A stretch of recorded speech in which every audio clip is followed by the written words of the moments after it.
যারা বৈধ ঘোষিত হয়েছে তাদের বিরুদ্ধে অথবা যাদের অবৈধ ঘোষণা করা হয়েছে তাদের বিরুদ্ধে উভয়ের ক্ষেত্রেই আপিল করার সুযোগ আছে। নির্বাচনের যে মনোনয়নপত্র দাখিলের শেষ দিন ছিল গতকাল পর্যন্ত আমরা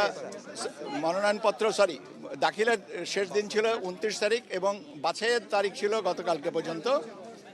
বাছাইয়ে আমরা কত 2668টা বৈধ করা হয়েছে, না মোট দাখিলকৃত 2668 বৈধ হয়েছে, 1842টা বৈধ আর 726টা আপনার রিটার্নিং অফিসার কর্তৃক আপনার বাতিল করা হয়েছে।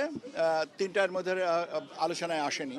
মাননীয় প্রয়াত প্রধানমন্ত্রী ওনারটা যেহেতু ইনফ্যাকচুয়াস হয়েছে ওইটাকে নেওয়া হয়নি, সেই সূত্রে 726টা। এখানে আমরা অঞ্চলভিত্তিক আপনার আপত্তি জন্য দাখিল করার জন্য আপিল দাখিল করার জন্য আমরা ব্যবস্থা করেছি। যারা বৈধ ঘোষিত হয়েছে তাদের বিরুদ্ধে অথবা যাদের অবৈধ ঘোষণা করা হয়েছে তাদের বিরুদ্ধে উভয়ের ক্ষেত্রেই আপিল করার সুযোগ আছে। এবং আমরা এখানে এই আপিলের ব্যবস্থাটা আগামী 9 তারিখ পর্যন্ত চালু থাকবে। 10 তারিখ থেকে 18 তারিখ পর্যন্ত আমরা কমিশনে শুনানির ব্যবস্থা করব, আমাদের অডিটোরিয়ামে শুনানির ব্যবস্থাটা হবে। তো সেই পর্যন্ত আপাতত এইটুকুই। আর দেখেন আপনারাও তো আছেন, আমাদেরকেও তথ্য দিয়ে সমৃদ্ধ করেন, আমরাও আপনাদের সহযোগিতা চাচ্ছি। ধন্যবাদ। এটা তো আছে যে এটা তো পরের ব্যাপার। আজকে হচ্ছে আপিল নেওয়ার কথা। হলফনামা যেটা দিয়েছেন এটা তো প্রসেস অনুযায়ী বাছাইয়ের ক্ষেত্রেই তো এটা করা হয়েছে। এখন সেই তথ্যের উপরে যদি কারোর কোনো আপত্তি থেকে থাকে তাহলে তো আপিল করবেন।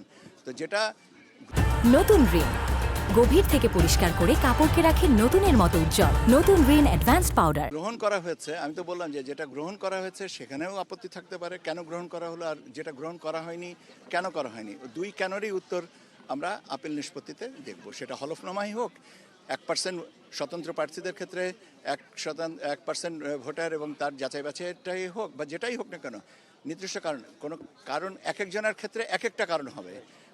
কোনো একটা নির্দিষ্ট কারণকে তো ব্যাখ্যা করা সম্ভব না, বা আমরা বলে দিচ্ছি না যে রেস্ট্রিক্ট করছি না যে এর বাইরে আমরা আপিল নেব না। আপিল করতে পারেন, সংক্ষুব্ধ ব্যক্তি যে কোনো বিষয়ে আপিল করতে পারেন। আমরা কাগজটা নেব, পরীক্ষান্তে সিদ্ধান্ত দেওয়া হবে। ধন্যবাদ আপনাদের। আসেনি আপনি আমাকে বললেন আমার যদি এটা এবং এটা যদি এটা তো যেটা যদি এরকম অসঙ্গতি হয়ে থাকে তো রিটার্নিং অফিসার তো এটা দেখবেন। আমি শেষ করি, আমাকে শেষ করতে দেন। এটা তো রিটার্নিং অফিসারের কাছে। এখন এরপরেও যদি সেই সংক্ষুব্ধ ব্যক্তি যদি এখানে আপিল করেন তাহলে আপিলে নিশ্চয়ই সেটাও শুনানিতে নেওয়া হবে। আমি অনুমান ভিত্তিক কোনো কথা বলার পক্ষপাতী না। সংক্ষুব্ধ ব্যক্তি যে কোনো কারণেই বললাম তো, বিভিন্ন কারণে বিভিন্ন মানুষ সংক্ষুব্ধ হতে পারে।